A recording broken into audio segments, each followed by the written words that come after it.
Mais ce qui était intéressant, c'est que Théâtre de Beauvoir, on a joué pendant 2 ans tout le temps ensemble. Et c'est là où on a cimenté notre amitié. 80% des gens qu'on a vus dans le Théâtre de Beauvoir ont fait carrière. On avait l'impression que le producteur en question était un peu la raison de l'arrêt des inconnus. Oui et non. Une dernière fois, parce de Chante du Cygne, une dernière fois, c'est Campan qui dit « Ouais, non, les sketchs, ça m'a... Non. » Bah, voilà. Donc il freine, mais il nous a dit que la porte n'était pas fermée. Ok. À moi, si les inconnus sur je fais le voyage.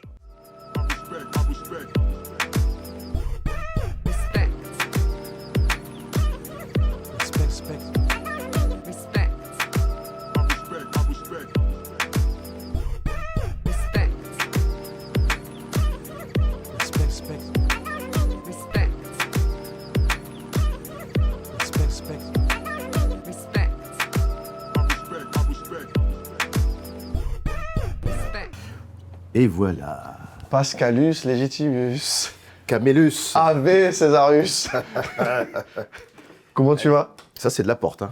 C'est sérieux? Ah ouais, c'est bon. Ah, c'est Écoute, super. Écoute, on se fait la bise. Comment tu vas? Bah, ça fait longtemps quand même. Yo, Pomme goyave, jus d'orange. Oh bah, d'après toi. Pomme goyave. Ouais. Bien. On l'a senti comme ça. Pascal, ça fait combien de temps qu'on s'est pas vu? Alors, qu'on s'est pas vu, je dirais à partir de 2000, bof, voilà. Ouais, gros 25 ans, quoi. Ouais, en gros, on a bossé ensemble en 97, on s'est 98. Puis on se voyait quand même. Oui, régulièrement. Et puis après, bah voilà quoi, les années 2000. Bonne année, hop, et puis t'es parti. Ouais. Enfin, je t'ai plus vu, je sais pas où t'étais, mais je t'ai plus vu. Ouais, non, mais c'est ça. Je suis plus ou moins parti parce que. Pas parce que c'était pas bien, parce qu'envie d'ailleurs, quoi. Ça mange pas de pain. Ouais. Hein, c'est pas. Je comprends parfaitement. C'est pas. Y a pire, mais bon. Mais toi, j'ai vu que t'as pas arrêté depuis, être très actif. Oui, écoute, j'ai plusieurs métiers. C'est-à-dire je suis acteur, Ouais. je suis réacteur, Ouais. j'écris, je produis, je mets en scène, je fais des cinémas, de la télévision, du doublage de films, de dessins animés, de la photo, voilà. J'ai toujours été comme ça depuis tout petit, donc. Le doublage, c'est un super exercice. Ah ouais, c'est super dur. Hein. Ah, mais moi, j'ai fait, si tu regardes un jour, parce qu'en plus, c'est l'un des rôles principaux, Sister Act 2. Ouais, ok, j'ai vu. Francky, c'est moi. Francky, c'est... Ça y est, ouais. tu sais, j'ai un ordinateur dans la tête. Et j'ai pris un plaisir, alors pas facile du tout, Non, c'est dur, ouais.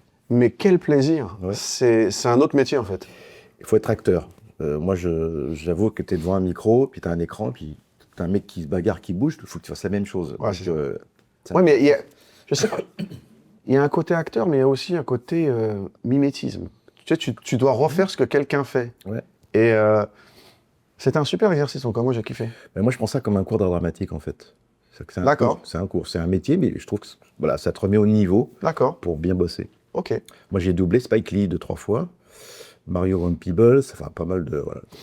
Spike Lee, là, juste avant de venir, j'étais au Nike Store, en train d'essayer une paire de baskets.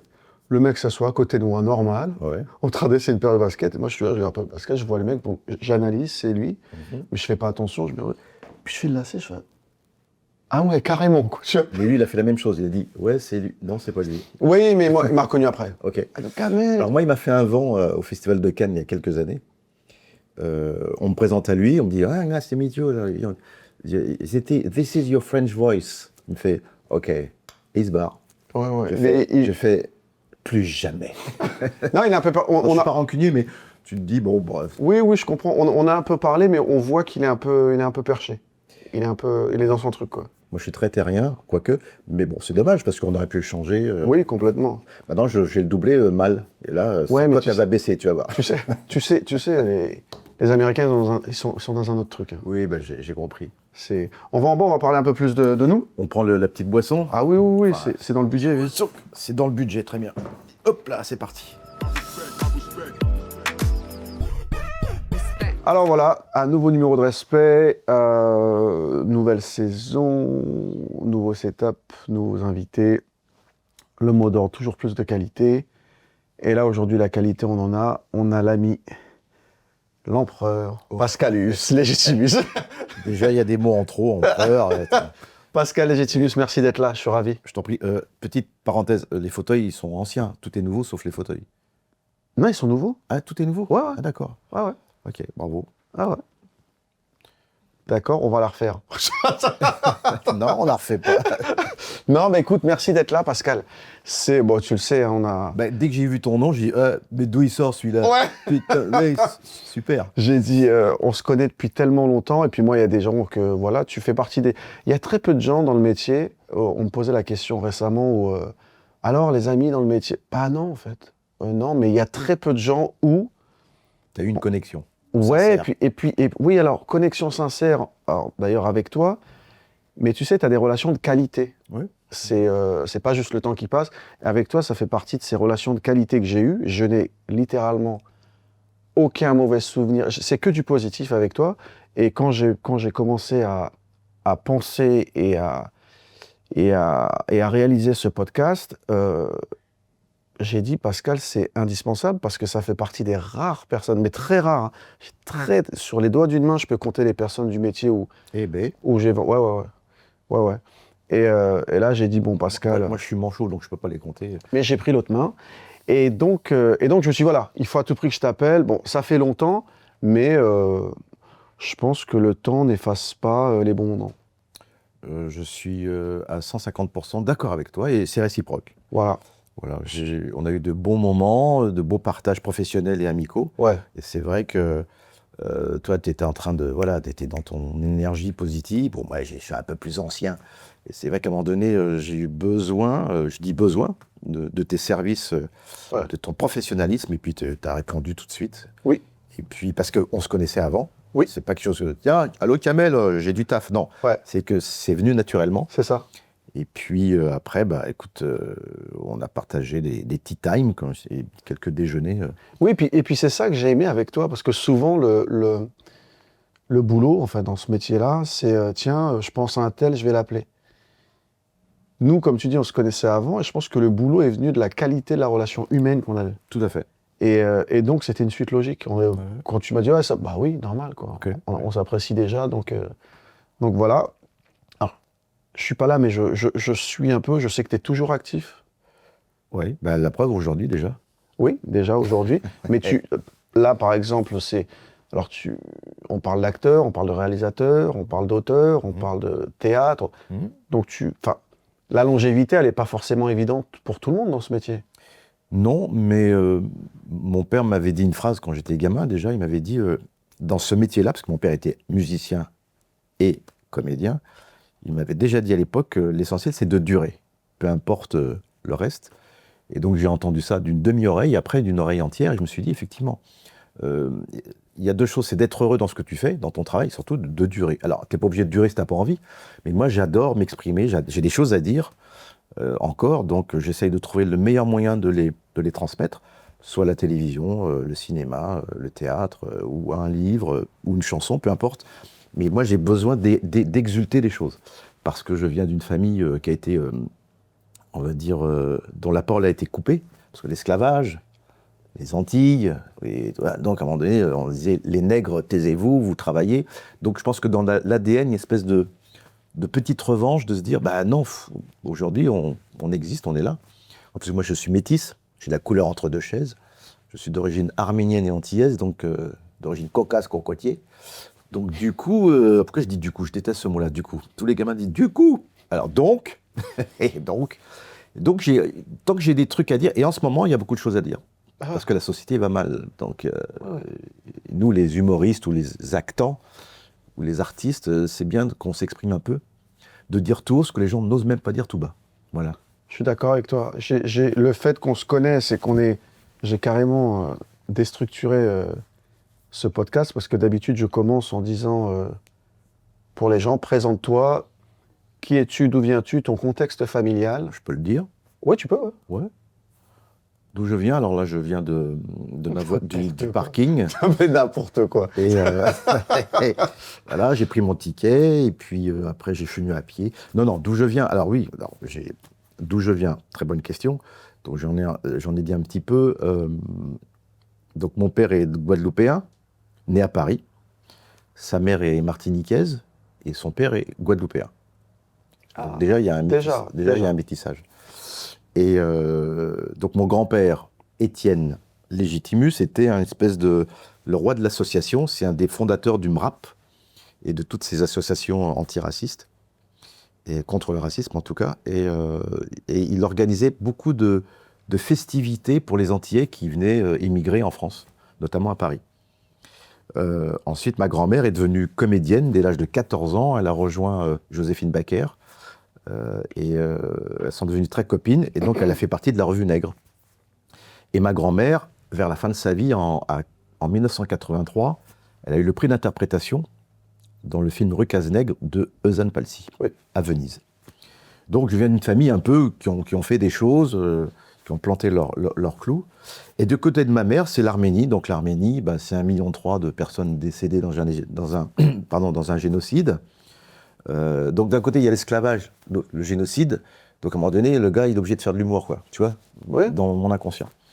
Et du côté arménien, ce sont des personnes plutôt discrètes, dans la confection. Ma mère était couturière et hélas, je l'ai perdue, j'avais 15 ans, parce qu'elle est décédée d'un cancer. Donc ça, c'est le premier drame qui m'a affecté, parce que je suis né de 4 enfants. Et donc, à un moment donné, j'ai dit à mon père, parce qu'il était veuf, écoute papa, je vais t'aider. J'avais 15 ans, donc il dit, je vais t'aider. Donc c'est pour ça que je suis parti assez tôt de chez moi, dans le but d'aider mon père, quoi, et que la famille se sente mieux. Et c'est pour ça que j'ai eu cette énergie-là. Et puis, je suis né à Paris, dans le 17e avenue de Villiers, et j'étais au lycée Claude Bernard, dans le 16e arrondissement. Je dis ce détail-là parce que mon père a été dans ce lycée-là quand il était jeune. Quand tu entres en 6e, on choisit 3 lycées. Et mon père avait choisi le lycée qui était dans le 13e arrondissement, là où on habitait. Sauf qu'il n'y avait plus de place. Au numéro 2, il y avait un autre lycée, il n'y avait plus de place. Et il avait mis en 3e ce lycée-là qui est dans le 16e arrondissement. Donc finalement, j'étais pris dans le 16e arrondissement. Donc tous les matins, je me tapais donc porte d'Ivry, porte d'Auteuil, et j'étais toujours en retard, quoi. Je dis, vous êtes en retard. Oui, mais moi, les transports. Et donc j'étais chez les MST, les mocassins serre-tête, d'où la chanson Auteuil Passy. Donc tout a une raison, tu sais, dans ton passif, tu puises et puis tu crées des choses. Et Didier Bourdon était à Saint-Germain-en-Laye, donc lui aussi a côtoyé ce milieu-là. Donc pour ça qu'on amène notre manger, notre... Et dans les sketchs des Inconnus, effectivement, j'étais un peu la caution, tu vois, à forte pigmentation, pour dire des choses un peu plus croustillantes et agressives. Voilà. D'accord. On connaît ton attachement, ton lien aux Antilles et compagnie. T'es proche de tes origines arméniennes? Alors, je suis très proche des deux énergies, des deux origines, ouais, tout à fait. Le fief de la famille, c'est Marie-Galante, parce que l'arrière-grand-père, donc le père de mon grand-père, était donc de Marie-Galante. Et donc, il y a même une rue là-bas, à Grandbourg, la capitale de Marie-Galante. Il y a un boulevard Légitimus à Pointe-à-Pitre, donc il y a une espèce d'hérédité bien ancrée. Et du côté arménien, oui, moi, je parlais arménien quand j'étais petit. Je traduisais même, quand il y avait un facteur ou des livreurs, entre ma grand-mère et moi, je traduisais, j'avais quoi, 7-8 ans, tu vois. Je parlais couramment. Alors j'ai perdu, bien évidemment, mais... Tu comprends toujours un peu? Quand je l'entends, je sais que c'est de l'arménien. Si je te dis ayo, ça veut dire oui. Parev, bonjour. Tchemkider, je ne sais pas. Askatsar. Tu vois, c'est des... Voilà. Mek yergo kierek chos hink. Tu vois, j'essaie de... D'accord. J'ai des notions, et puis des fois, c'est une langue un peu particulière, l'arménien, parce que... Alors, détail très important, les origines. Donc, du côté de la famille Légitimus, il y a l'Éthiopie juste au-dessus. Donc, c'est l'esclavage. Il y a un esclave il y a 2 esclaves Légitimus, qui étaient frangins, qui ont été émigrés sur la côte ouest et qu'on a mis en esclavage. Et bizarrement, l'hymne éthiopien, a été écrit par un Arménien. Ok. C'est ouf, ça. Ouais, c'est ouf. Et deuxième détail très important, l'Éthiopie et l'Arménie sont les premiers peuples chrétiens au monde. Et troisième détail très important, la langue arménienne et éthiopienne ont des points communs. Alors tu te dis, le destin fait des trucs bizarres, quoi. Tu vois ce que... Ouais, c'est marrant, ça. Voilà, donc j'ai une hérédité un peu... et le mot, c'est légitimus. Donc légitime, donc celui qui est à sa place. Tu vois, donc il y a une espèce de droiture, de réflexion, de se dire, faut bien faire les choses, faut pas déconner, Ouais. pas un mot plus haut que l'autre, tu vois, une espèce de pis. Mais Tu vois? je sens que c'était un souci de savoir. T'as fait des recherches quand même dans tout ça. Bah, j'ai un arbre généalogique à la maison et ouais. C'est bien en tout cas. Il y a eu un documentaire qui est sorti il y a 6 mois sur la famille Légitimus, une famille française. C'est encore en replay sur France Télévisions. Et ça explique un peu tout ça, tous ces petits détails dont je viens de te parler. C'est fou ce documentaire sur la famille Légitimus. D'où vient l'initiative de ce truc-là? Ben parce qu'il y a des gens qui ont fait des fouilles, et sachant qu'il y a quand même des gens célèbres, enfin en tout cas qui ont été médiatisés au sein de ma famille, et des gens qui se sont intéressés, on dit tiens, c'est une famille particulière. En plus, moi, je rajoute une couche en étant célèbre. Ouais. Donc ils se sont dit, tiens, tous les 20 ans, il y a un Légitimus qui est là pour dire bonjour. Et en même temps, c'est toujours pour la cause. C'est toujours ce point de dire, hey, on est là, les Africains, parce que c'est l'origine, faut pas oublier aussi d'où on vient, et c'est bien de savoir où on va. Donc voilà, c'est effectivement une famille qui a apporté son lot de bravoure, de respect, et puis qui a fait avancer un peu les choses en matière de respect d'ailleurs, tiens. Ouais. Tiens. Le hasard. Donc toi, tu es né à Paris? Je suis né à Paris dans le 17e, avenue de Villiers, exactement. D'accord, je vois très bien où c'est. Et donc tu grandis. Comment ça se passe comment tu arrives au théâtre Oui. et comment... Alors, deux choses. Comment tu arrives au théâtre et comment arrive la rencontre avec Didier et Pascal? Et Bernard. Et Bernard, pardon. Non mais c'est pas grave. Non, parce que Pascal... Oui, je comprends. Allô Bernard, il s'est planté, oui. Il t'appelle Pascal, donc Non, on va peut-être changer. Faire Pascal Campan et Bernard Légitimus. Voilà, maintenant on va faire comme ça. Puis Didier Bourdon, il bouge pas, d'accord? Allez. Petit remix. Fous de ma gueule. Non, blague à part. Alors j'ai souvent dit, mais bon, je vais résumer un petit peu, parce que ces temps-ci, on m'a beaucoup interviewé sur ce sujet-là, sur d'où je viens.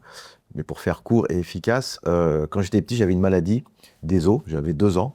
Je fixais pas le calcium, donc j'avais les os mous. Donc c'était limite polio un peu. Et le médecin de famille a dit, cet enfant, faut l'envoyer au soleil. Il faut qu'il ait un peu de soleil pour que vitamine D, vitamine E, que les os puissent récupérer un peu de calcium. Donc, on m'envoie dans un sanatorium dans le sud de la France, à Hyères, l'hôpital San Salvador, un hôpital pour enfants. Donc je me suis retrouvé entre 2 et 4 ans, donc pendant 2 ans dans un lit, face à la mer, avec 2-3 palmiers autour de moi, et je n'ai aucun souvenir de rien. Mes parents ne me venaient pas souvent, parce que mon père il bossait, puis ma mère, c'était compliqué, parce qu'ensuite mon frère était né. Donc j'ai une carence affective de 2 ans. Donc imagine un enfant qui a 2 ans, hop, il voit plus ses parents. Donc j'ai attaché mes lacets très très tard, j'ai appris à marcher très très tard, à parler très très tard. Mais comme la parole était coupée, ce qui marchait, c'est tout le reste, tous les autres sens. L'œil, l'odorat, l'ouïe, un peu de Jedi sur les bords. Et quand je suis rentré chez moi, j'avais 4 ans, mon frère était né. Donc il a pris ma place. C'est le complexe de bite, on appelle ça. Donc à un moment donné, compliqué. Et donc, jusqu'à l'âge de 9 ans, je ne parlais pas, j'étais mutique. Légitime mutique, j'en ai fait un jeu de mots. Mon père disait, bon, il est où Pascal? Ah, t'es là. Mais rien, rien. J'étais là, tu vois les photos, je suis comme ça. Et mon père a eu l'intelligence de dire, bon, ce gamin-là, on va pas le laisser comme ça, parce que tu me disais 2 plus 2, ça fait combien? Je faisais 4, tu vois.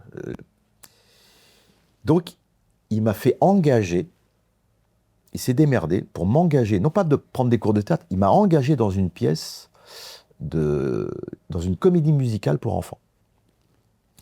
Donc j'ai appris à chanter, à danser, faire des claquettes et de la guitare. Donc pendant 1 an, j'ai joué dans une pièce de théâtre, au théâtre de l'Athénée, qui est un petit théâtre de 350 places, qui est juste derrière le théâtre Édouard VII, à côté de l'Olympia. Donc tous les jeudis après-midi, et tous les samedis après-midi, j'allais jouer dans une pièce qui s'appelle Tiens-toi bien, la planète inconnue. C'est ouf. Donc là, tu dis, ok, le destin est en marche. Et c'est Marthe Mercadier, c'est une comédienne très célèbre qui jouait beaucoup au théâtre, qui était productrice. Et j'avais comme partenaire Éric Métayer, qui avait 2 ans de plus que moi, j'en avais 10, lui en avait 12.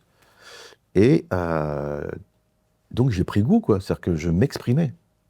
Quand j'endossais un personnage, bah, je parlais, j'étais content. Et dès que j'étais dans la vie, il n'y avait plus rien. Donc j'ai dit, tiens, psychanalytiquement, il se passe un truc. Je peux m'évertuer à continuer à exister, mais à travers des personnages.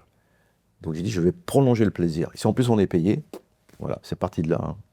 Et quand je suis arrivé au lycée Claude Bernard, dans le 16e arrondissement, j'ai créé un club théâtre avec un pote qui s'appelle Daniel Chic, qui est maintenant journaliste, entre autres. De la 6e à la terminale, on a joué des pièces de théâtre devant tous les lycéens. Et on commençait à être un peu célèbre dans le 16e arrondissement. Et les gens disent, ah, il y a des gars là, ils font des trucs vachement sympas. C'est parti comme ça.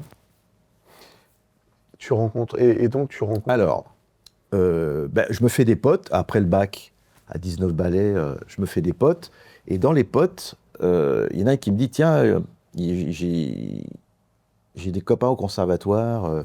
Et donc, j'ai rencontré un copain, un ami d'enfance, qui s'appelle Éric Sivagnan, qui est rentré au conservatoire et qui était copain avec Didier Bourdon, dans la classe de Robert Manuel, pensionnaire sociétaire de la Comédie Française. Donc tu rencontres Didier Bourdon. Alors, je vois Didier Bourdon à sa sortie de conservatoire, il passe le concours, et je le vois jouer une scène.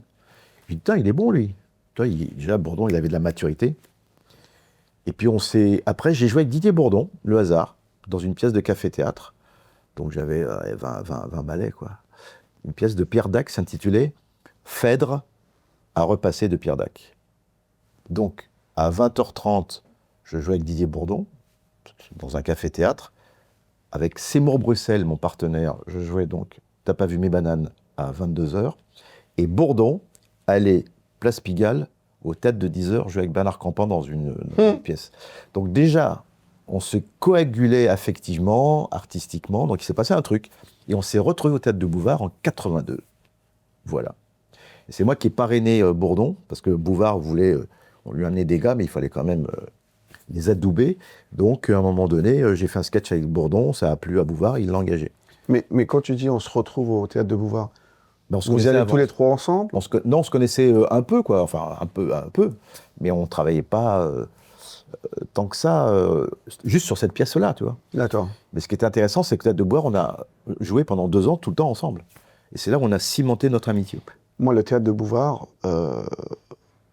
c'est une étape très, très, très, très, très, très importante pour moi. Parce que déjà, c'était, avec mes parents, c'était au même titre que le journal télévisé. Ouais, c'était c'est comme la messe, quoi. La messe télévisuelle. Ouais, c'était vraiment, on ne peut pas rater le théâtre de Bouvard. Eh oui. Et je me souviens, et je vais même te dire un truc. Dis-moi un truc, vas-y. Même 2, si tu veux. J'allais te proposer 2, mais je vais rester sur un. Ok. Je vais te dire 2 trucs. En fait, inconsciemment, regarder le théâtre de Bouvard tous les jours, ça m'a ouvert le spectre artistique un peu. Ouais, je comprends. Tu vois ce que je veux dire? Le verre est dans le fruit. Voilà. Parce que je voyais, et moi, c'est le théâtre de Bouvard, c'est la première fois où je voyais des gens Pas connu, pas connus, jeune. jeunes, mais à qui, directement ou indirectement, on peut s'identifier. Tout à fait, c'est ce que j'ai. Ouais, c'est exactement le verbe, c'est s'identifier. Parce qu'il y avait, on dit plus la naine, il y avait Mimi Mati. La petite? On dit même, moi je dis plus le nain, je dis verticalement concentré, Ouais, c'est ça. pour rester poli. Il y avait Smaïn, donc Ouais. il y avait Bourdon, à Campan, Las Palais et Chevalier, Ouais. qui était un peu bizarre à l'époque. Il y avait moi, Michel Bernier. Donc toute une palette il y a un Asiatique, il s'appelle Chi, Je me souviens. qui jouait de la guitare. Oui, je me souviens. Avec Mathieu, qui était donc un gars qui faisait beaucoup de cabaret, un Mauricien. Et Exact. Donc il y avait une représentativité de la société française qui était à 8h moins quart, avant le journal. Donc c'est vrai que je comprends que tu es tout seul chez toi et que tu vois quelqu'un qui... C'est la première fois. Qui te ressemble, bien sûr. Ouais. Quand on voit Smaïn arriver, par exemple, qu'est-ce qu'il fait là? Qu'est-ce qu'il fait là? En plus, il est drôle. Il est drôle, il est marrant. Ah, on voit Légitime. C'est ce qu'on voit tous les jours, c'est chez nous, quoi. Ouais, c'est ça. Et là, c'est au quotidien, à la télé. Et on se dit, bon, c'est la première fois, donc il y a ce petit phénomène d'identification. Et puis après, artistiquement, moi, je pense que inconsciemment, ça a ouvert les chakras un peu. Ouais, et c'est chakra pour soi. Ouais. Et puis, tous pour chakra. Et je me dis, tiens, c'est pas mal. Alors, je me dis pas, tiens, c'est ça que je veux faire, mais ça m'ouvre en tout cas. Tu dis que t'es dans le domaine du possible. Ouais. Et puis, tu as ce côté découverte. Parce qu'encore une fois, avant le théâtre de Bouvard, je n'avais jamais vu des gens, Ben, moi, pareil. Hein. tu vois, jamais. Moi, la seule représentation que j'avais, c'est Henri Salvador, C'est vrai, qui était à la fois drôle, ouais. il faisait des sketchs, des gags, il chantait.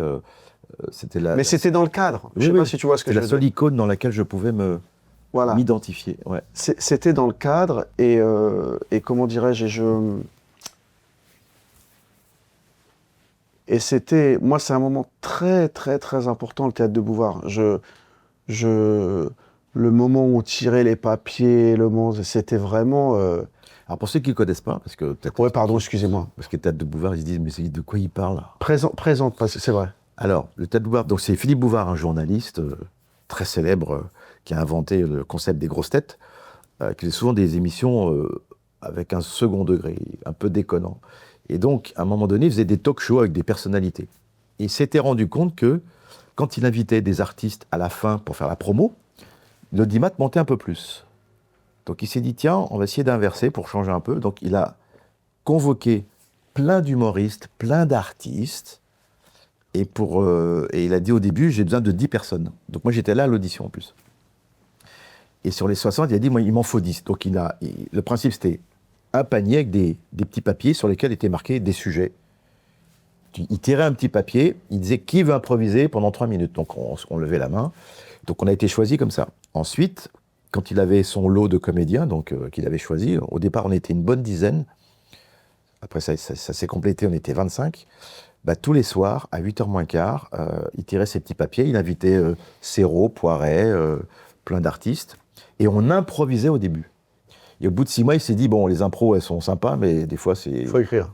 c'est pas très qualitatif. Donc, je vous donne les sujets à l'avance, et puis vous passez une audition le mercredi après-midi, et on enregistre le vendredi, ou le jeudi.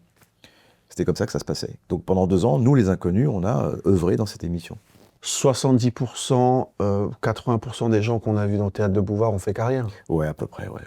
Puis il y en a qui sont moins connus, mais qui sont dans l'ombre, mais qui sont derrière, qui réalisent ou qui écrivent, qui sont auteurs, bien sûr, oui. Non, c'était vraiment on va dire, un melting pot talentueux, mais on a bossé. Hein. C'est-à-dire qu'au début, on était fébrile parce que c'est un métier nouveau, tu écris des sketchs tous les jours. Donc un sketch, il faut que ça soit drôle, il faut une chute, il faut une interprétation, il faut des idées, il faut que ce soit original, il y a un timing, il y a une écriture, et donc on se creusait la tête. Donc c'était une bonne école. On est en quelle année le théâtre de Bouvard? Bah, ça a démarré en 82, septembre 82, et nous on est parti août 84. Les inconnus, je parle. Ouais. Après, il y a une tentative, et peut-être que je me trompe, je sais pas, mais de concept un peu comme ça. La classe, c'est un peu... La classe, c'est sur France Télévisions, Ouais. sur France 3, Ouais. avec... comment il s'appelle? Fabrice. Fabrice, voilà, Ouais. merci beaucoup. Effectivement, donc c'était une classe avec des... Moi, je me rappelle avoir écrit des sketchs pour certains. Oui, la classe, c'était le concept parallèle. Mais moi, Plus sorti Bigard et tout ça. C'est ça. Mais j'étais moins, concerné par ça. Mais je me souviens de... Mais parce que la classe, c'était plus individualiste. C'était des individualités C'est vrai. qui s'exprimaient. Nous, c'était un esprit de troupe.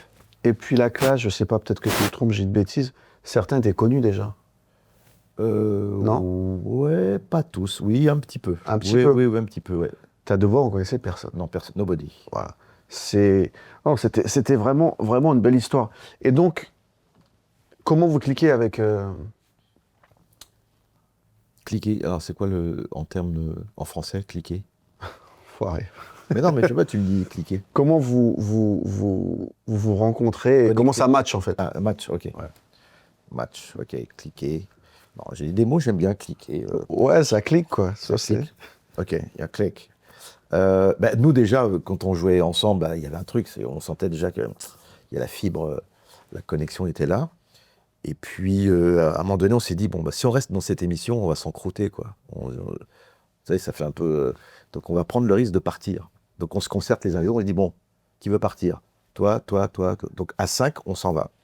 Smaïn, Seymour Bruxelles, le costaud brun, Ouais, le blond, Didier Bourdon, Campan et moi. Et on s'en va. Et Bouvard était un peu vénère, parce qu'il dit, allez les gars, vous êtes quand même des piliers, vous partez. Et c'était compliqué. Donc, on est parti. Et on a vécu 2 ans de gala-galère, c'est-à-dire que on est passé de ça à ça On était connus, toujours un peu, mais on était moins médiatisés. Et donc on a trouvé un producteur, Pierre Julien, espèce d'intendant qui nous a accompagnés pendant presque 2 ans. Et on a fait des boîtes de nuit, dans des bleds, bref. On dormait à 2 ou 3 dans la même chambre, on était à 5 dans la même bagnole. Mais c'était de belles années parce qu'on a encore plus scellé notre amitié artistique. Et c'est là où on a trouvé nos personnages, parce qu'on faisait des heures de bagnole. Donc pendant 2-3 heures de bagnole, bah, t'es ensemble, tu déconnes, quoi. Et quand tu déconnes, bah, t'as les idées qui fusent, tu les mémorises, tu les imprimes, et après tu les mets sur un papier, après tu travailles, tu structures, et ça devient un sketch. Et ensuite, Smaïn est parti très très vite.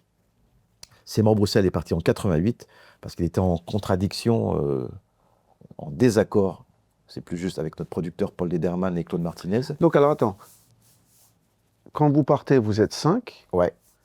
Vous trouvez un producteur à 5. Ouais. Donc vous êtes un groupe à 5. Ouais, c'est un groupe à 5. On s'appelait les 5. Oui, ça je me souviens, bien sûr. Après, il y en a qui s'en va, Smaïn, on devient les 4 quarts. Seymour s'en va, les inconnus. D'accord. Voilà, c'était l'entonnoir, c'est à l'envers, comme ça. D'accord. Et donc vous retrouvez, et vous gardez toujours le même producteur?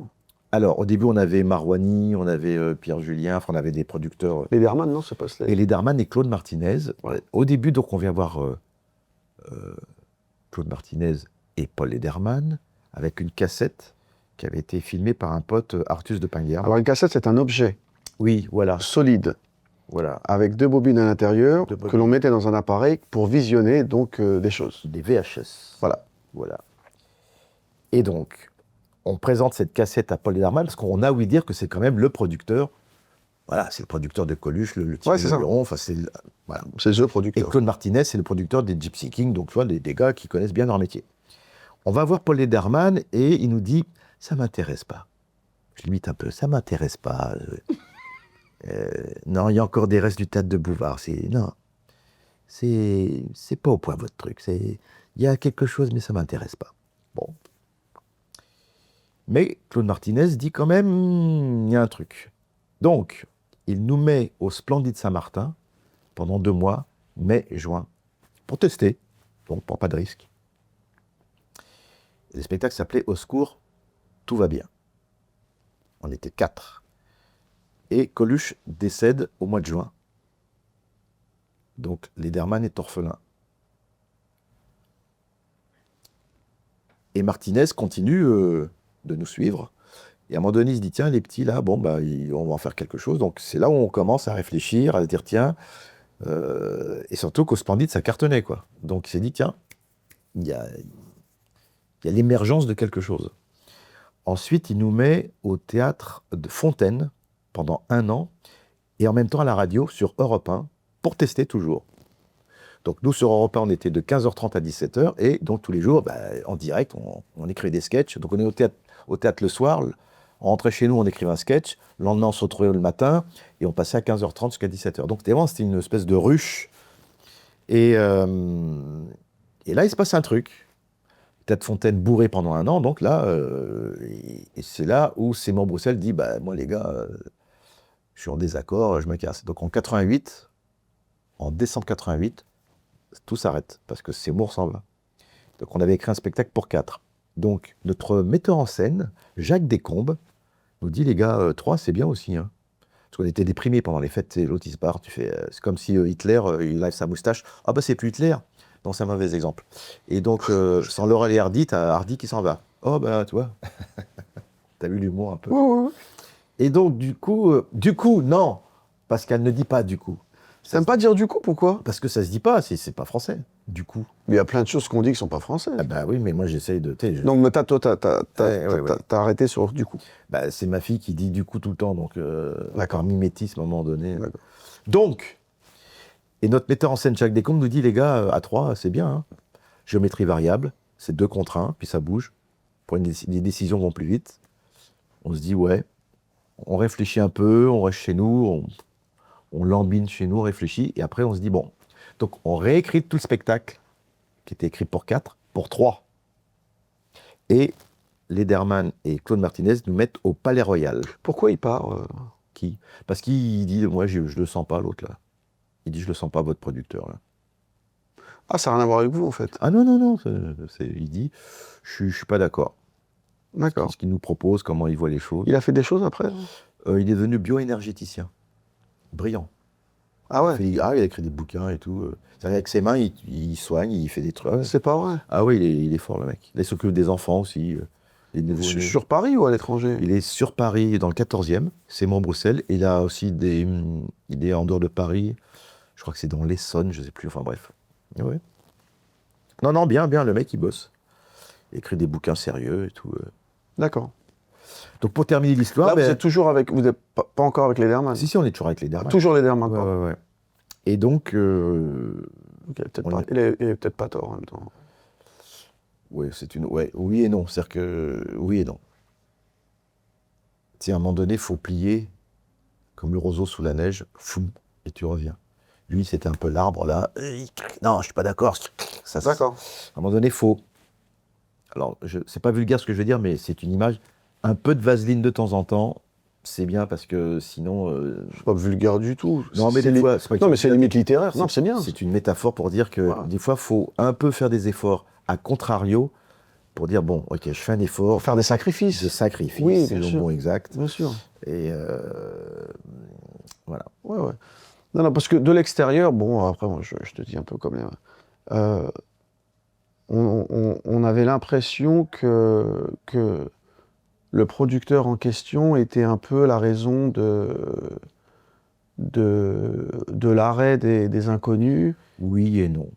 Voilà, il y a Ah, déjà, qu'il y ait un peu de oui, déjà, c'est pas bon, déjà. oui et non. Bah, de toute façon, alors je vais pas médire parce qu'il est parti il Non. y a pas très longtemps. Ah, je savais pas.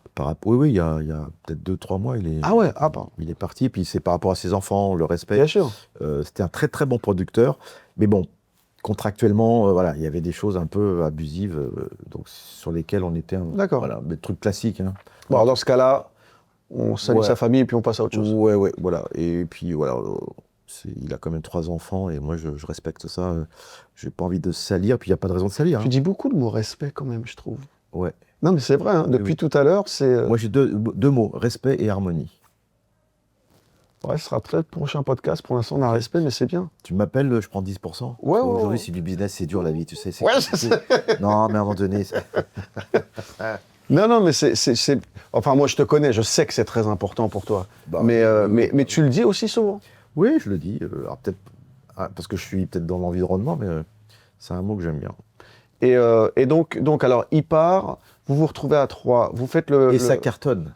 À 3. Ouais. C'est-à-dire que... Plus qu'à 4, plus qu'à 5. Bien sûr. C'est D'accord. que il y a un truc magique qui se fait et c'est un triumvirat qui a bien viré, quoi. Ouais, mais en fait, il n'y a pas d'explication pourquoi ça cartonne, c'est comme ça, c'est l'histoire, y a pas de... C'est pas mieux, c'est pas moins bien, c'est différent. On était drôles surtout, je crois. Ah non, mais ça, par contre... Non, par contre, là, c'est... Mais en fait, ce qui est si les inconnus avaient été les inconnus aujourd'hui, mais ça serait ce qu'on appelle un phénomène viral. Ça aurait été un ouragan, quoi, en fait. Comme un ouragan. Alors, il y a une petite anecdote qui illustre un peu ce que tu viens de dire, c'est qu'à un moment donné, en 2013, on s'est dit, tiens, ça serait bien de revenir sur scène. Voilà, parce que ça faisait longtemps qu'on n'avait pas usé les planches. Et on visite le Palais des Sports, porte de Versailles, avec nos équipes. Donc il y a 3000 places, bonne visibilité, c'est pas un zénith, ça va, donc c'est correct. On reste de 17h à 18h, on fait le tour et on sort. Et on se retrouve devant à faire un petit brainstorming, devant pendant 10 minutes, et on se sépare. Et à midi pile, j'ai un copain qui bosse au Palais des Sports qui dit « Pascal, on a un problème. » Je dis « Quoi ? Problème ? Ça réserve. » Et ça réserve de quoi ? Et ça n'arrête pas d'appeler. Je dis, mais c'est chiant parce que nous, voilà, vous n'êtes pas programmés. Ben non. Donc, par déduction, on s'était dit qu'il y a un gars qui a dû passer, ou deux, Vous voir. ou une gonzesse, Ouais. ou un gonze. Ouais. Je dis, putain, les inconnus, putain, ouais. Et Réseau. téléphone arabe, non, pardon, je dis pas, non, les Non, kabyles téléphoniques, hop, fait son lot, ça téléphone. Ne commence pas, Pascal, tu commences à toucher le point sensible. on peut répondre. Bah, Les kabyles téléphoniques, j'avais jamais entendu. Hein. ben, j'invente ça parce que je te dis, souvent on se dit on peut plus rien dire. Moi je dis plus un noir, je dis un homme à forte pigmentation. Non, mais tu peux Je dire. dis plus un juif, je dis rien. Et donc,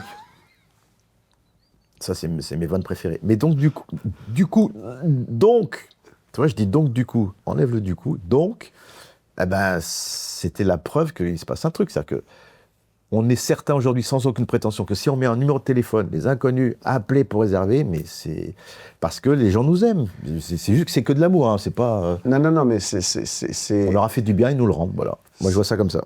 il y a un gros affect avec les inconnus. Je crois que c'est ça. Très, très gros. Et du coup, aujourd'hui, dans la scène, même pas en rêve, jamais, pas possible. Alors, Didier et moi, on est à fond. On est à 150% pour revenir une dernière fois. Espèce de chant du cygne une dernière fois. C'est Campan qui dit ouais non les sketchs ça m'a non voilà, donc il freine, mais il nous a dit que la porte n'était pas fermée. Ok. Ah, moi, si les inconnus je fais le voyage. Ah, moi, c'est Moi si les inconnus sur scène, je paye ma place Tu vas aussi pour me voir on y va ensemble. si tu veux. Ouais. Ouais, on y va ensemble.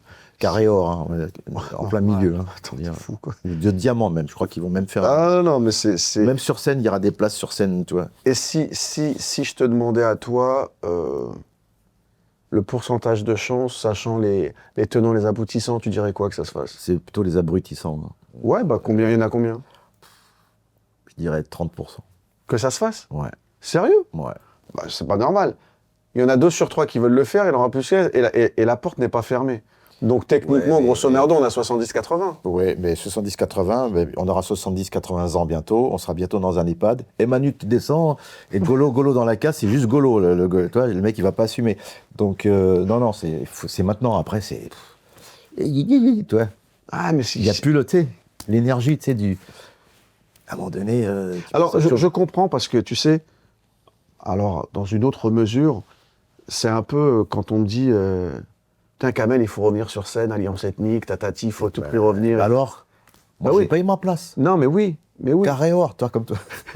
Ouais, mais tu sais, mais le truc, c'est qu'en fait, et quand on me dit, oui, mais les gens en ont besoin, ça ferait plaisir et tout.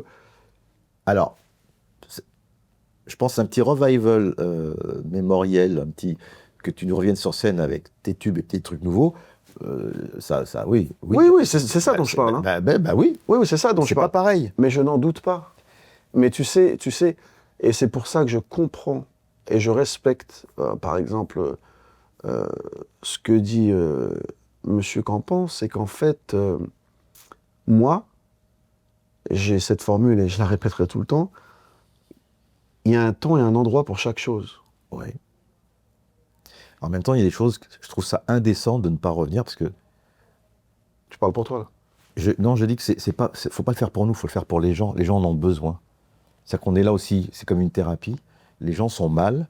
Si on revient maintenant, nous, c'est comme un médicament. C'est même pas... T'as raison. Faut qu'on se fasse plaisir, mais je crois que c'est utile et nécessaire qu'on revienne, parce qu'on a cette étiquette de « Ah, les mecs, ils tapent dans la fourmilière, ils tapent là où ça fait mal, ça fait du bien, parce que... » Alors, il y en a d'autres qui le font, il y a plein d'humoristes qui sont super géniaux, qui font des trucs formidables, mais nous, bon, c'est iconique, c'est un peu... Mais c'est quand t'as des groupes comme Genesis ou Magma, enfin, qui reviennent, les gens, ils sont comme... C'est la Madeleine Proust, je cherchais le mot. Oui, c'est notre enfance qui est... Je suis complètement d'accord avec toi, mais en tout cas, en ce qui me concerne, c'est le respect du public fait que. Pour être performant, il faut vouloir être là. Ouais, d'accord. J'ai compris la chute, oui. Il faut vouloir être là. Si tu es là juste parce qu'on t'a demandé d'être là et que tu viens reculons, ça le fait pas. Bah, y en a un sur 3 qui dit, les gars... alors lui, Campan, il disait, ok, mais sinon on fait un nouveau spectacle. Tout est nouveau.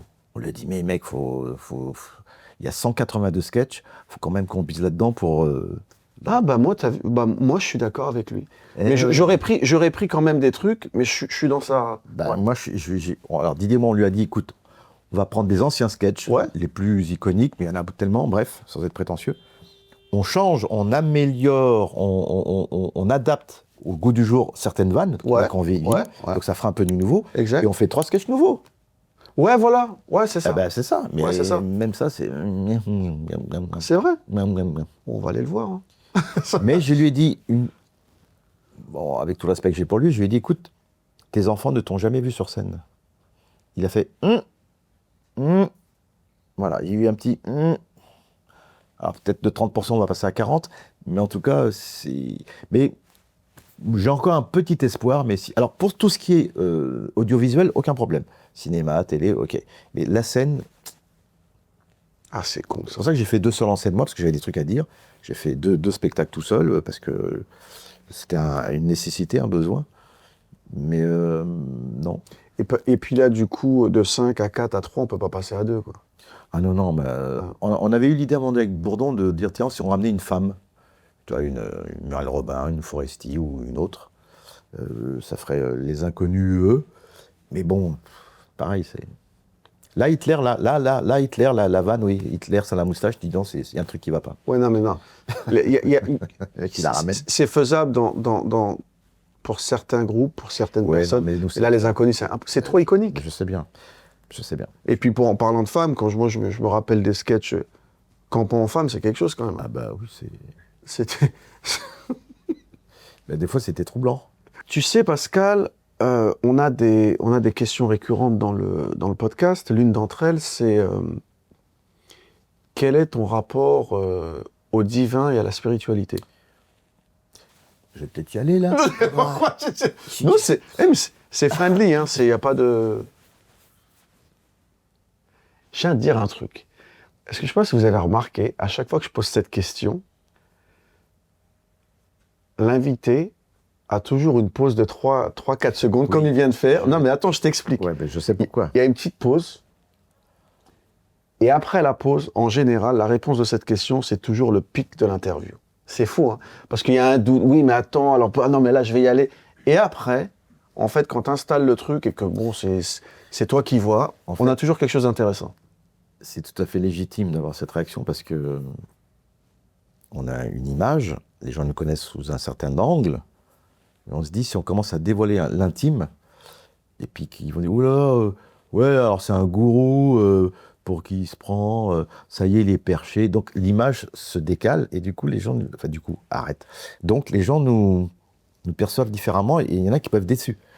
Mais il y en a qui peuvent aussi se dire, le mec, quand même, il a une spiritualité. Exactement. Mais j'en ai une. Et c'est ça les réactions qu'on a, en général. Mais à travers ce que j'ai écrit ou joué, ou même mes interviews, je pense qu'on sent, des fois je me suis un peu dévoilé, bien sûr, il y a bien sûr quelque chose de très très profond qui est déjà, de par mes origines, la chrétienté d'un côté, et puis tout l'aspect aussi, ce qu'on appelle le vaudou, la magie blanche, du côté de ma grand-mère, le côté médium. J'ai beaucoup trempé là-dedans malgré moi, mais j'avoue que j'ai quand même des séquelles ou des traces dans mon ADN qui me permettent d'apprécier et de vivre au quotidien la spiritualité. Donc, alors, il faudrait que ta question soit plus précise parce qu'elle est tellement vaste. Pas de souci, moi je peux y aller. Hein. Ouais. Alors, comment tu vis au quotidien ta spiritualité, ton lien avec le divin, l'au-delà, on l'appelle comme on veut, et comment tu matérialises ça en termes de pratique? Alors moi, je suis très... moi, s'il y avait une devise qu'on pourrait mettre sur ma tombe, ça serait ni pute ni dupe. Voilà, ça me définit assez bien. Donc, avec tout ce... Alors, en matière de religion, alors j'ai la foi, très très forte. En une énergie. C'est-à-dire que quand tu vois le nombre d'or, 1,618, qui est partout, tu prends une fleur, tu prends un coquillage, tu prends un tronc d'arbre, tu prends n'importe quoi, tu prends une molécule, une cellule, tu as toujours ce nombre d'or, c'est-à-dire 1,618, qui est une espèce de truc un peu parfait. Donc tu te dis, c'est quoi l'histoire? Même dans l'univers, ça existe. Donc, il y a quelque chose. Est-ce qu'il y a un architecte, qu'il y a un mec derrière qui dit, on va faire une petite planète qui s'appelle la Terre, après on va faire un... Et puis quand tu prends du recul, tu te dis, que tu fouilles un peu, tu te rends compte que, par exemple, il y a une planète, elle est tellement grande que tu mets 90 ans pour en faire le tour. Tu fais OK. Et quand tu prends la Terre et que tu recules, sur Internet, des fois, il y a toujours des vidéos, tu recules, ce petit machin. Bon, une galaxie. Les galaxies, tu as des milliards de galaxies.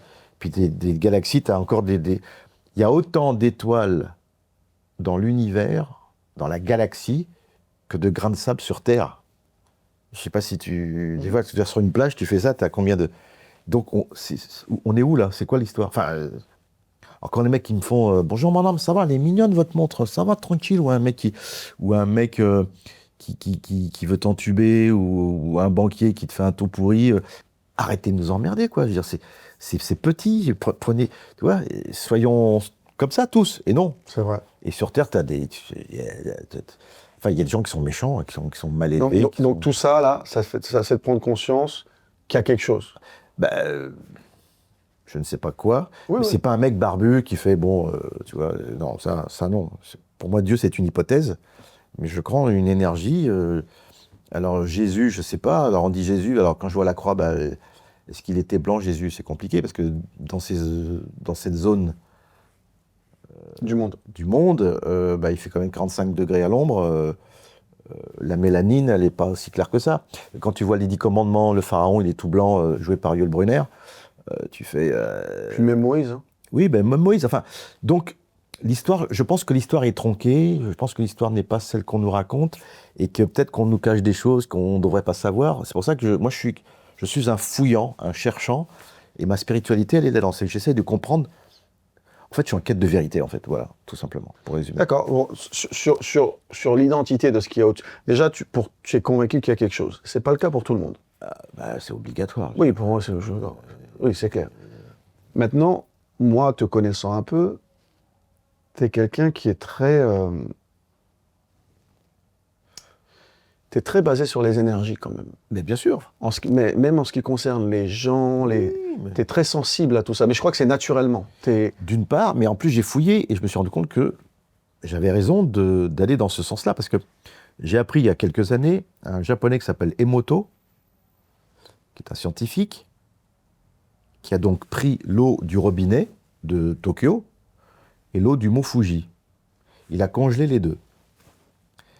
Il a pris l'eau du mont Fuji, il a pris une petite étoile, une petite bulle, hop, il a regardé le microscope, ça faisait des jolies étoiles comme libérées, délivrées, donc des étoiles à 5 branches. Ok. D'accord. Il a pris l'eau du mont de Tokyo, il l'a congelée, il l'a sorti, et c'était des étoiles pourries, c'était des étoiles pas très jolies. Il se dit, pourtant c'est de l'eau, c'est la même eau, comment ça se fait que c'est pas pareil? Il dit, ok, je vais pousser l'expérience plus loin. Il a pris donc l'eau du mont Fuji, il l'a mis dans un verre, il a envoyé du hard rock, il a recongelé et c'est devenu pourri. Je résume, hein. Et l'eau de Tokyo qui était pourrie, il a mis de la musique classique, avec des belles harmonies, c'est devenu joli. Il dit donc l'eau mute. Et comme on est fait à 80% d'eau, si moi je m'engueule avec toi là, ouais connard, tu fais chier, respect c'est de la merde, ton podcast, bah, l'eau qui est là va muter et toi tu vas muter à l'intérieur. Parce que je t'ai agressé. Donc les mots, c'est comme dans Dune, Watt Deep quand il parle, les mots sont importants, c'est de l'énergie. Parce que quand on chante, moi je chante là, oui, Is it lovely? Bon ben c'est quoi? C'est de l'air. Quand tu chantes, c'est une vibration. Donc la vibration, après on est dans le monde quantique. Tu prends un atome, tu te déplaces d'un point A à un point B, il va avoir un certain trajet. Tu mets une caméra pour illustrer l'expérience, l'atome va changer de comportement. Comment sait-il qu'il y a une caméra? Ben ça me fascine. Intéressant. Non, mais Donc je me dis, c'est quoi le truc? Oui. Donc toute l'énergie, bah oui, donc c'est voilà. Donc t'as les gens qui dégagent un truc, tu fais, ce qu'on appelle l'instinct, c'est le joie. Je suis comme toi, je suis très sensible à ça. Ça ne s'explique pas en fait. Non. Ouais. Mais on est tous comme ça, sauf que j'ai l'impression que notre société nous empêche d'avoir accès à ça. C'est-à-dire qu'on est, tu vois. Alors comme tu m'as demandé d'être précis dans ma question, je l'ai été et je vais l'être à nouveau. Donc tu nous as défini ta vision du divin et du spirituel, qui était d'ailleurs très précis, je t'en remercie. Maintenant, comment tu manifestes ça au quotidien? Alors il y a mille et une façons de le faire. Certains passent par la prière, d'autres par la méditation, d'autres par Il y a plein de... On a eu tous les exemples, d'accord? Pour toi, c'est quoi? C'est le calme intérieur. J'essaie d'être calme à l'intérieur. Tu médites? Bah, je médite... Tu prends le mot médite. Je me dis. Je me dis, je me parle à moi. Oui, mais il faut prendre du temps. En général, c'est au calme. C'est le propre de la méditation. Ben, j'ai du temps. Et t'as du calme? Quand je prends un bain, quand je prends une douche, quand je mange pas à toute vitesse, tu sais, mon sandwich, ou je mange calmement, je mâche tout. Les gens me connaissent comme ça. Hein. Non, Pascal, on dit, attendez, laissez-moi manger. Tu vois, tout est, c'est un peu comme Bruce Lee, quoi. C'est la force tranquille. Ça, pourquoi aller vite? En fait, on est dans une société où on nous a cadrés pour le business. On disait petit déjeuner, petit 4 heures, dîner. Mais pourquoi pourquoi j'ai pas le droit de manger quand j'ai envie? Là, j'ai sommeil, je peux pas dormir. Ah bah non. Bah pourquoi? Bah oui, il faut... Mais, tu vois ce que je veux dire? On nous a imposé un truc, parce qu'il y a des gens au-dessus qui ont besoin voilà, c'est du business, il faut que ça... Donc on nous dit, voilà, maintenant tu prends le métro, tu vas... Mais on me donne des ordres, mais c'est pas comme ça que c'est pas mon truc, ça. Moi, j'ai sommeil, là, bah je vais dormir. Ah non, mais si. Là, j'ai faim. Pascal, on mange à midi. Non, j'ai faim à 14 heures, moi. Ou j'ai faim à 11 heures. Pourquoi Donc j'essaye de vivre en fonction de mon métabolisme. Tu t'écoutes. Je médite, je m'écoute, Mais pourquoi faire des choses qui vont à l'encontre? C'est comme ça qu'on vieillit plus vite, qu'on est mal dans sa peau, qu'on fait un métier qu'on n'aime pas, qu'on est amoureux de quelqu'un qu'on n'aime pas parce qu'on est forcé, parce que ton père a dit tu vas faire tel métier, marie-toi avec cette fille parce qu'elle est bien pour toi, oui mais je l'aime pas, oui mais c'est bien. Donc il y a une notion de liberté là-dedans.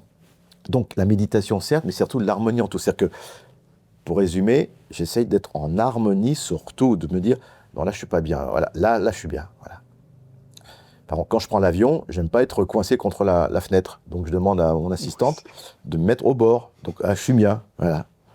Si j'ai 2 personnes à côté de moi, je suis au milieu, je suis sanglé dans mon truc là, et là j'ai un mec qui me parle, ah j'adore ce que vous faites, et puis une nana qui a un parfum que j'aime pas.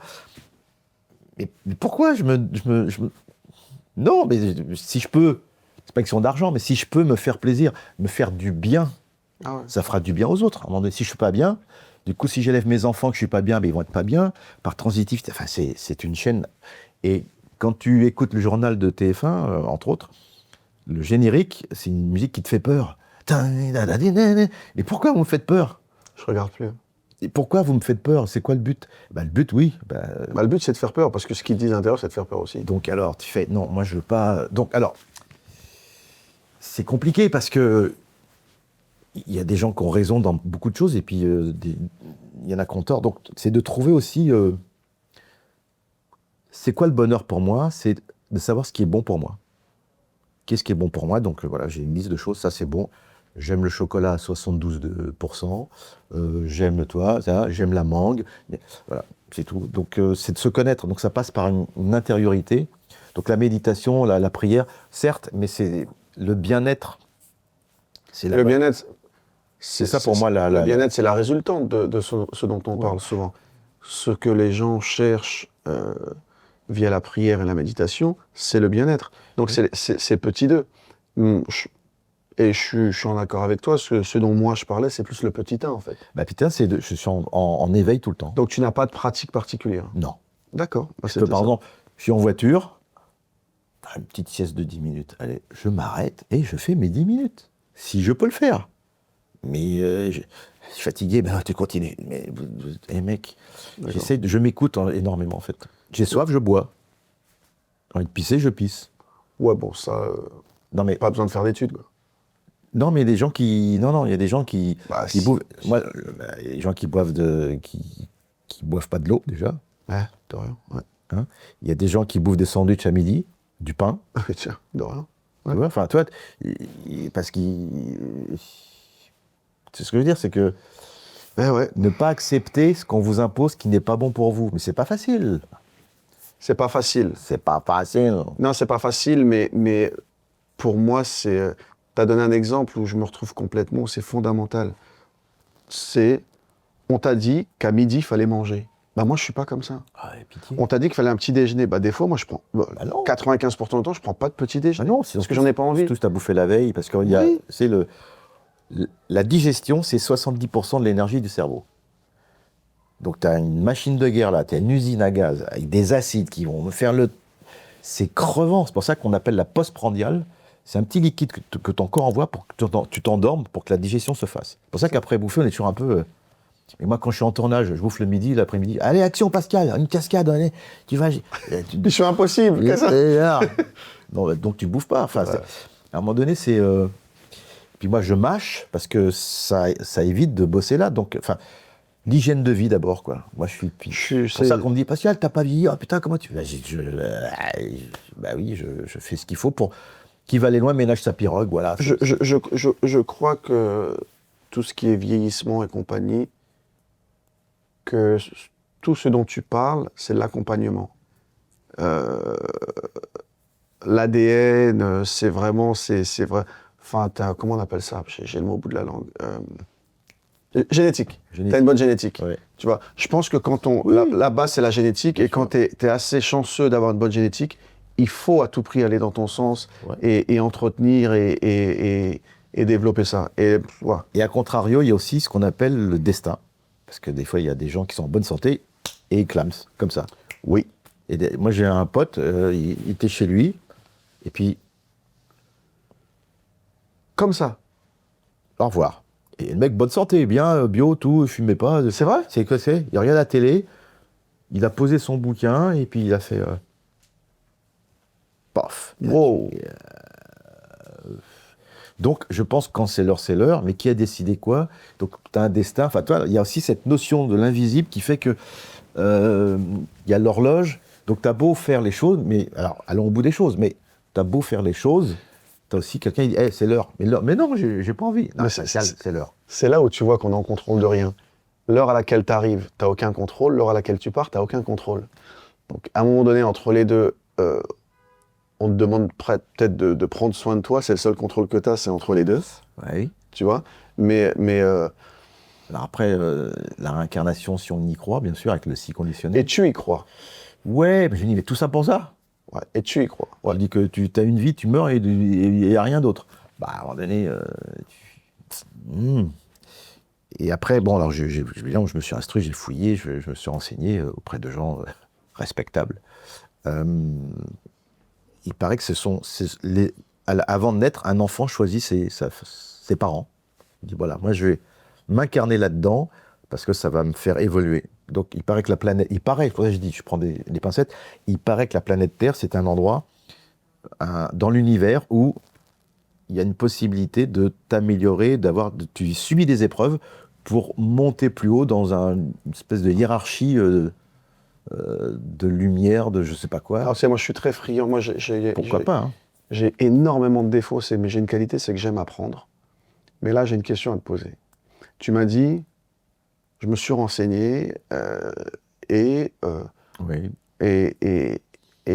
m'a dit que l'enfant choisit et dit, moi, je vais venir là. Ouais. Qui? Déjà, qui, c'est même pas important parce que c'est au-delà de ça. Comment une personne vient te dire, tu sais, Pascal, j'ai fait des études et l'enfant, en fait, il décide... Alors attends, non, mais attends. J'ai la réponse. Non, mais je vois bien, c'est pour ça que tu réajustes. L'enfant, il choisit dans quelle famille arriver. Moi, je veux bien, j'entends, parce que écouter, c'est gratuit. Mais après, quand j'écoute, je réfléchis aussi. Ok. J'ai réfléchi un peu. Donc comment? Alors, moi, j'ai des copains, et puis j'ai une amie bouddhiste. Ouais. Hein, à qui j'ai posé beaucoup de questions. Après, j'ai rencontré d'autres gens, des Rinpoché, donc des gens qui sont éveillés. Mm-hmm. Par exemple, le Dalai Lama, je crois que c'est la 14e personne qui se réincarne, 14 fois. Ok, ça c'est en cohérence avec leur croyance. Donc, et tu dis, mais comment le mec, alors, comment savoir qui est le 15e? Donc, c'est le même mec qui va donner des indices pour dire, par exemple, je vais naître dans telle région, dans tel village. Voilà, à telle période. C'est-à-dire qu'il y a une espèce de prévision. Donc, ils vont dans le village en question, et puis ils vont voir un gamin, et ils vont poser devant le gamin, je sais pas, 10 objets, et tu en as 2 qui ont appartenu au 14e Dalai Lama. Et si le gamin, il dit ça et ça, la montre, et puis le scooter, c'est moi. Là, tu fais... Pour toi, c'est ça? Bon, d'accord, merci pour l'enfant qui choisit, les études qui ont été faites, qui t'ont dit que les enfants, avant d'être avant d'être conçu, avant de venir au monde, Mais il y a eu choisis des preuves, ta famille. il y a eu des preuves un peu quand même incroyables sur le. Ah, alors là, je suis friand, vas-y. Oui, mais là, c'est long. Enfin, je veux dire, Non. là, je te donne un exemple, mais Rapido. t'as,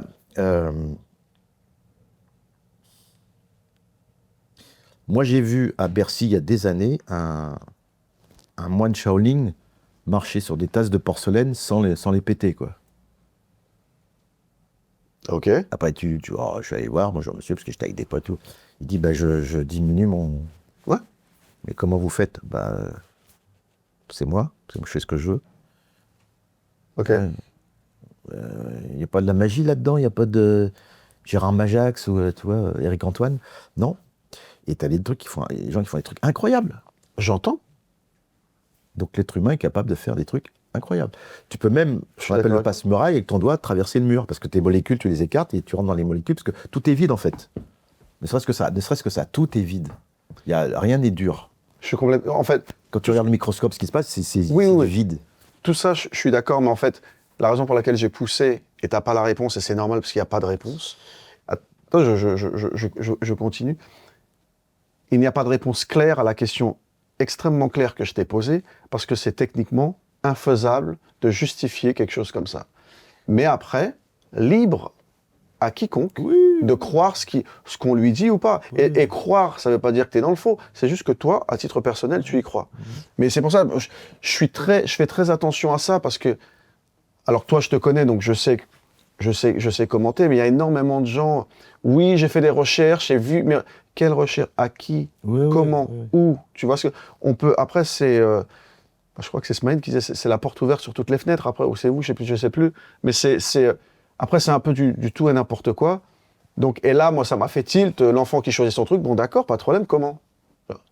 Mais on peut rester là des heures, tu n'as pas la réponse, parce que c'est juste factuel, on ne peut pas avoir Par contre, des gens peuvent y croire, Ouais. par X ou Y raisonnement. Ouais, mais il y a quand même des preuves sur certains trucs, quoi. Il y a quand même des trucs. Est-ce qu'il y a des preuves sur le fait qu'un enfant choisisse sa famille? C'est ça dont on parle. Écoute, je vais fouiller encore un peu et je vais te... L'année prochaine saison. Et donc voilà. Et qu'est-ce que j'allais dire? Donc, on a parlé des inconnus, on a parlé du théâtre de Bouvard. Il y a un truc qui n'était pas prévu dont je veux te parler parce qu'on en a parlé un peu en off et je voudrais que tu me parles un peu de ça. Tu es papa. Je crois, oui. Le mec, Et oui. tu as une fille de 14 ans. Ouais. C'est ça? Et une de 28. Et une de 28. Ouais. On embrasse celle de 28. Pour le coup, c'est celle de 14 qui m'intéresse. Oui, je m'en doute. Et c'est trop fort ce Oui, mec-là. mais Il est oui. trop fort. Bien sûr. Mais oui. Et donc, tu as eu cette fille de 14 ans, bon, à un âge pas âgé, mais avancé. Bah, c'était pas Yves Montand qui l'a eu à 60 balais, mais... Voilà, c'est pour ça, c'est pas non plus... 51 ans. À 51 ans. Ouais. Comment tu as vécu ça? Parce que 51 ans, c'est... Oui, je me suis posé la question de dire, est-ce que c'était la première question, même le fait de se marier, de s'engager avec une femme un peu plus jeune, je m'étais dit, ouais, mais alors combien de temps il reste? Est-ce que quand ma fille aura tel âge, j'aurai tel âge? Est-ce que je vais en profiter? Est-ce que je vais pas clamser avant? Ouais, bien sûr, il y a toutes ces peurs qui sont normales et légitimes. Mais à un moment donné, quand tu aimes quelqu'un, bon, bah, les choses sont naturelles, quoi, tu t'avances. Et puis cette fille, elle est née, et je me rappelle en plus, j'étais en plein tournage sur un camping paradis, et ma femme devait accoucher le mardi, je crois, et le dimanche, j'étais sur Paris, et je devais retourner dans le sud, en tournage, le dimanche soir. Et ma femme dit, je vais tout faire pour accoucher le dimanche. Donc effectivement, contraction, dimanche matin, clac, clac, et puis... et elle est née donc le dimanche. J'ai eu le temps de couper le cordon, hop, et puis de prendre mon train pour aller travailler. Tout ça pour dire que quand elle est née, ben évidemment, il y a eu comme la première d'ailleurs, il y a eu ce petit truc de dire ah ouais, ok, il n'y a aucun regret, quoi. Quand tu vois ça, tu fais. Et puis ça fait 14 ans que je l'accompagne, mais un papa ni gâteau, toujours dans l'équilibre, toujours. Sévère quand il faut, gentil quand il faut. Et je me lève le matin à 7h30, petit-déj, je l'accompagne, des fois je l'emmène à l'école. Mais j'adore ça, en fait. Ça me rend vivant. C'est ouf. Et Ouais. il n'y a pas de dire « Ah, je suis jeune ». Par contre, c'est elle qui me maintient en vie, parce qu'elle a 14 ans. Moi, je vais essayer de tenir le plus longtemps possible pour l'accompagner. Et donc l'élever, pour lui donner les clés pour qu'elle puisse... Alors je pense qu'à 20 balais, ça va aller. Puis en plus, à l'école, elle est brillante. 18 de moyenne générale, tu fais OK. Elle fait des claquettes, de la guitare. Non, elle fait du claquette piano, pardon. Elle dessine super. Et tout ça dans une facilité. Mais on est derrière. C'est-à-dire que élever un enfant, c'est un métier. Et je voulais pas rater le truc. La première, c'était plus compliqué parce que dans un classicisme de séparation, mais j'étais quand même souvent là. Mais à un moment donné, je m'étais dit, on met quelqu'un sur Terre, quoi. Il faut lui donner les moyens. C'est une œuvre d'art, un enfant. Si t'avais 51 ans aujourd'hui, tu le ferais? Ouais. Même avec l'époque où Ouais, mais parce que maintenant, je sais quelles armes donner à l'hypothétique enfant que j'aurais pu avoir pour traverser cette vie anxiogène qui se prépare. En même temps, 14-18, 39-45, nous on est le Covid, tu vois, il y a des périodes et les gens survivent et puis ils avancent, on s'adapte, c'est comme l'IA. Ouais, l'intelligence artificielle, c'est super. Ouais, mais je suis pas d'accord parce que ils ont fait des examens, des études comme quoi un robot pouvait mentir pour arriver à ses fins. Donc là, c'est mort. oui, c'est fini. Mais Oui. moi, je travaille avec quoi? Non pas avec l'intelligence artificielle, mais avec la bêtise naturelle. Ouais. Donc moi, tu vois, bref, c'était une petite parenthèse, mais élever un enfant, pour moi, c'est un métier.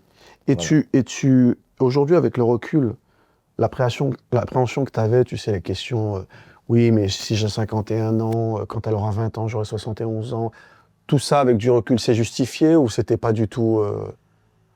Non, oui, non, c'est positif. Non, non, mais Il n'y a pas de regret. non, aujourd'hui, il n'y a pas de regret, mais quand tu repenses à toi à l'époque, Ouais.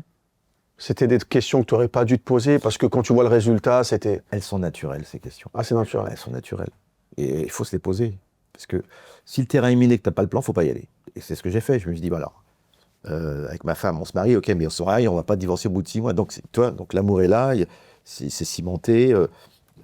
Ok, bon, maintenant, comment? L'éducation, on est d'accord. Tu vois, avant, un appartement, avant de l'acheter, tu te visites. Bon, bah, quand tu rencontres quelqu'un, bah, tu essaies Tu de le voir visites. si ça match.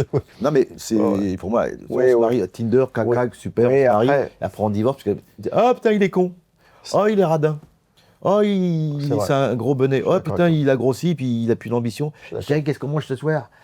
Tiens, on va voir Drucker. Alors qu'au début, c'était bonsoir, ça va, viens, Resto. ouais, je t'emmène au resto, je te fais rire, c'est super, bon, j'ai eu ce que je voulais, mais on se fait, mais ouais, alors, ouais, c'est super.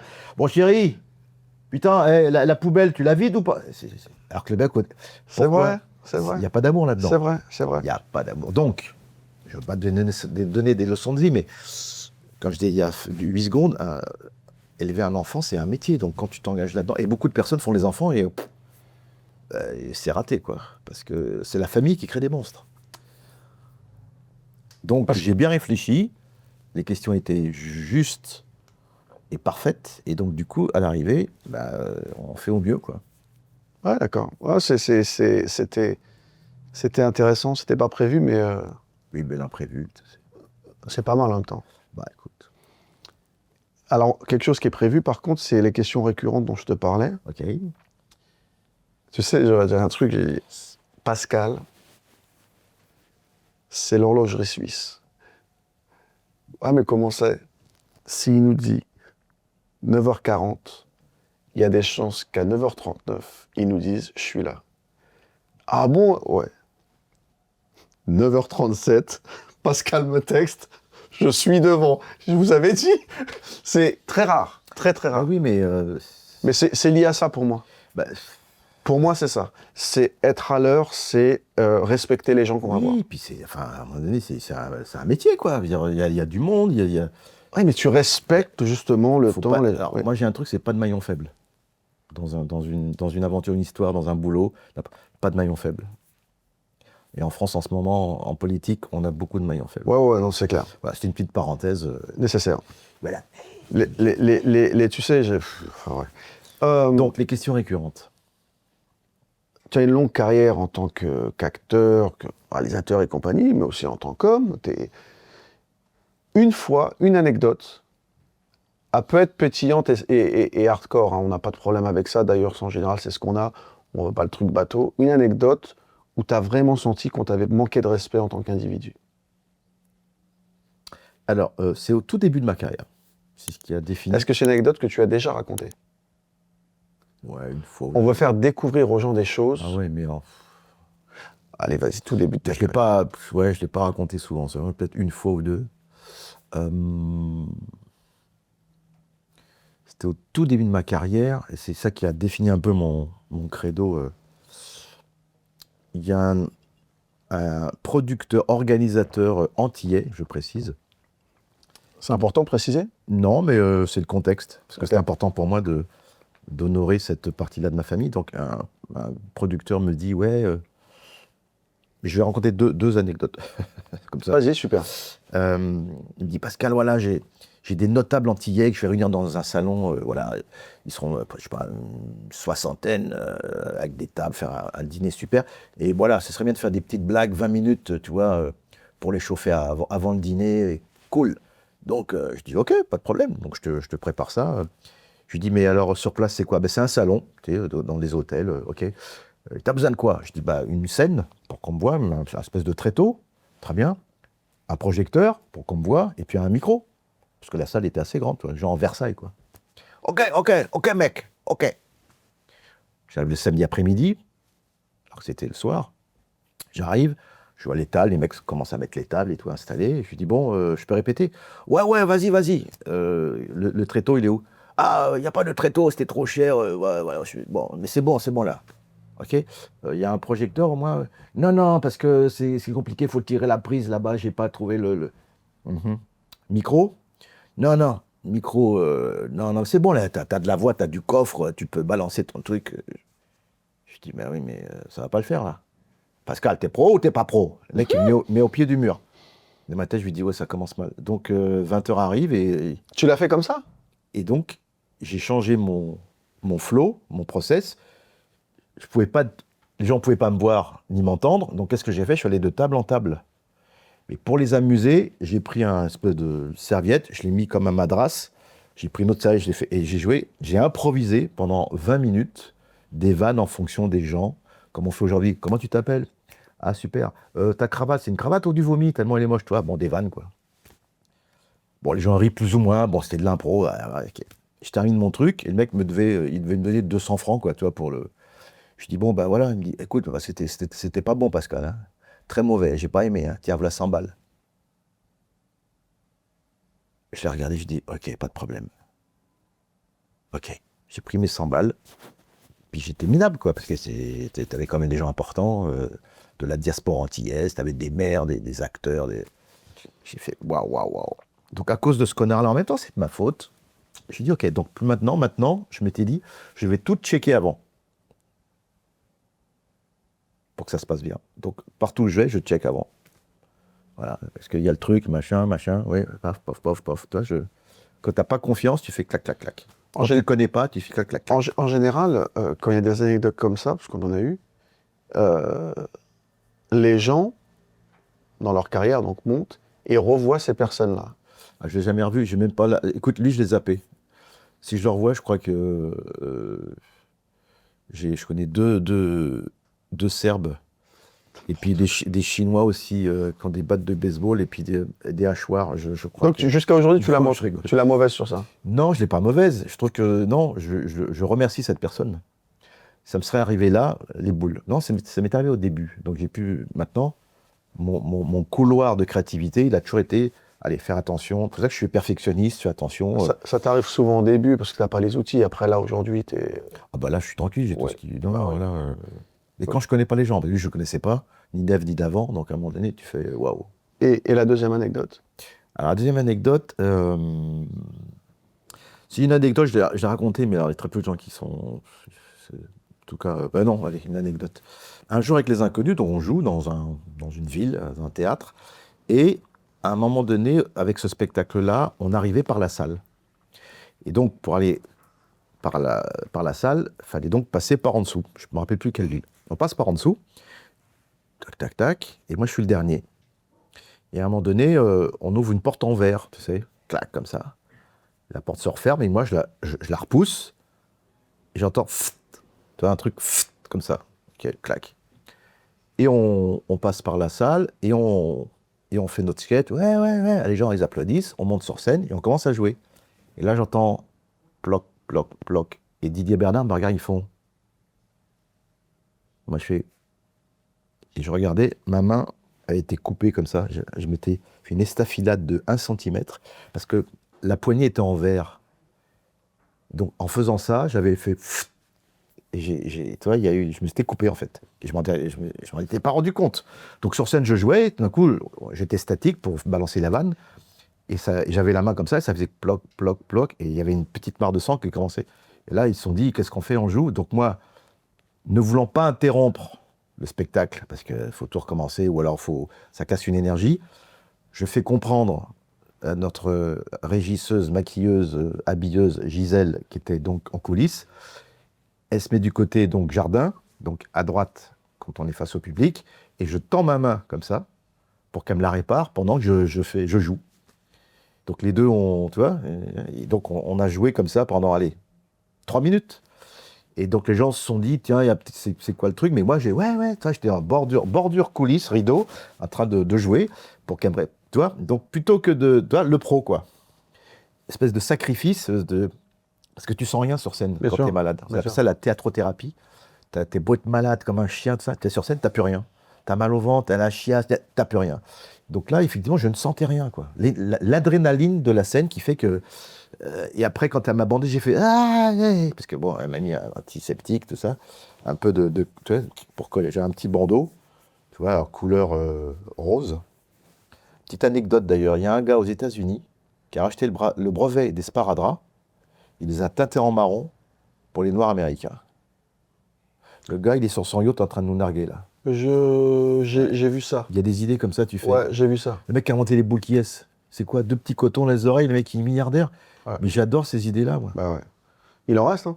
Je sais, mais il faut les trouver. Voilà, faut les trouver. Donc, avis à la population, trouvez l'idée qui va vous enrichir, parce que, en fait, c'est les services aujourd'hui. Les gens ont besoin de quoi? Ouais. Alors, petit flot que je vous balance comme ça. Non, c'est vrai. J'ai rien inventé, mais c'est vrai que, voilà. J'ai un nouveau métier, je fais de la photo. C'est vrai? Ouais, et ça cartonne. Si j'ai besoin de photos, je peux faire appel à toi ou pas? Alors, je fais des photos spéciales. Ah. Montre qu'à moi, par contre. Qu'est-ce que c'est?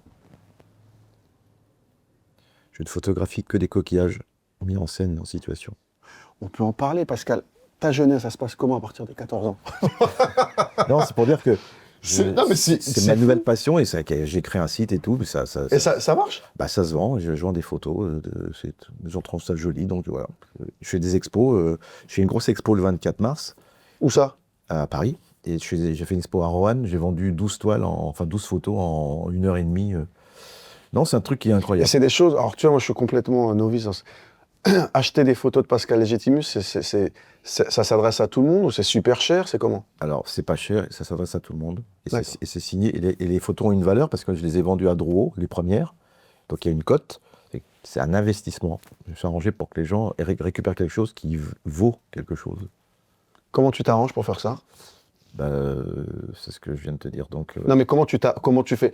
Le fait de vendre à Drouot, ça veut pas dire que Si, parce que quand tu vas à Drouot, c'est que c'est le temple de la cote. Tu vends n'importe quoi à Drouot, à un moment donné, c'est que ça a été entériné. Tout ce que tu achètes à Drouot prend forcément de la valeur dans le temps. Bah oui. Je savais pas ça.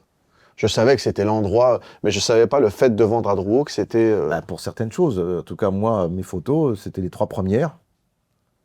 Avec signé, estampillé, avec le petit truc qui va avec. Voilà. Donc, il y a un prix de base, mais après, ça peut monter. Très bien. Ok. Je serai mort. Oh là là là. Non, le plus tard possible, s'il vous plaît. C'est vrai, grave.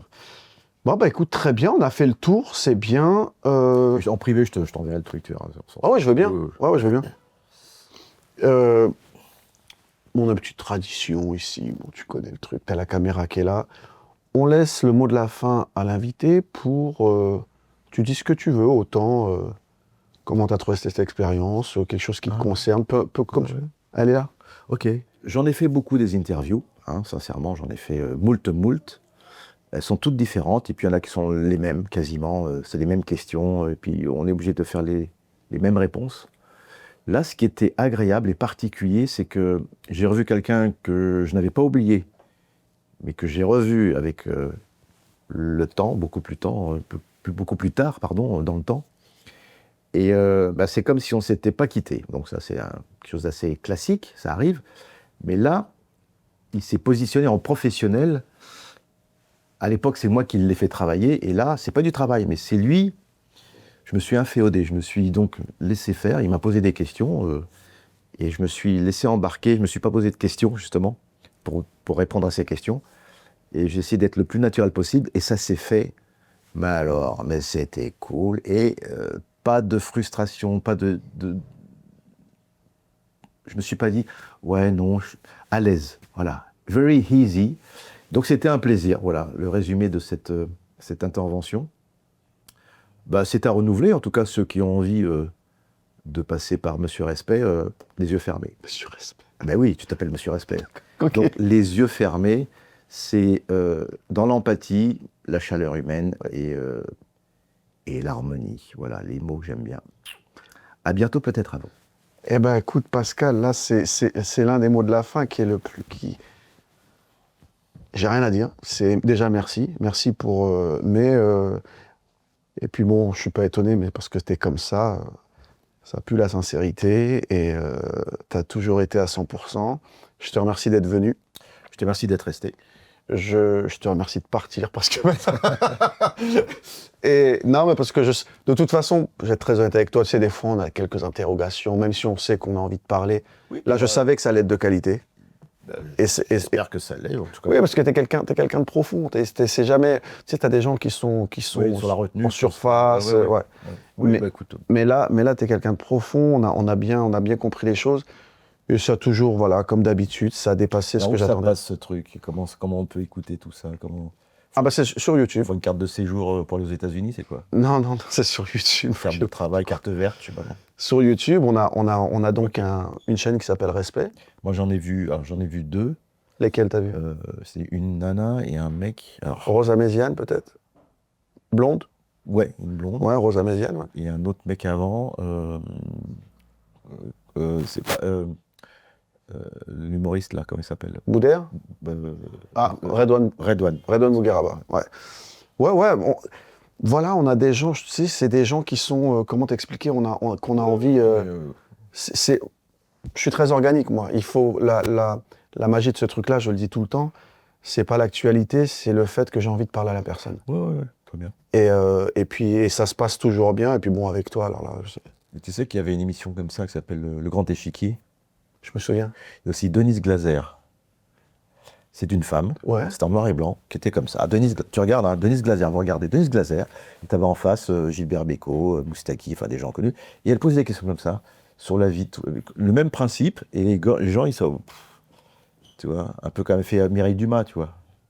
Ouais, Mireille Dumas, c'est vachement dans le... C'est la psy, c'est le psy. C'est la thérapie, quoi. Ouais, c'est thérapie, ouais. Mais des fois, tu as peur. T'es peur, tu te dis, oula, où est-ce que je m'embarque? Moi, j'ai toujours refusé Oui, parce que c'était assez démago, assez people. Plus c'était cinglant, original, et plus c'était hard. C'est ça. Elle y allait. Alors donc, vous avez voulu vous suicider? Mais avec quoi? Comment? Oui, c'est ça. Votre femme, elle a accouché, elle s'est faite violer quand? Peut-être qu'il fait. Quel jour, à quelle heure? Non, mais c'est ça, c'est vrai. En tout cas, merci. Merci à tous. Prochain numéro, très bientôt. Allez, ciao.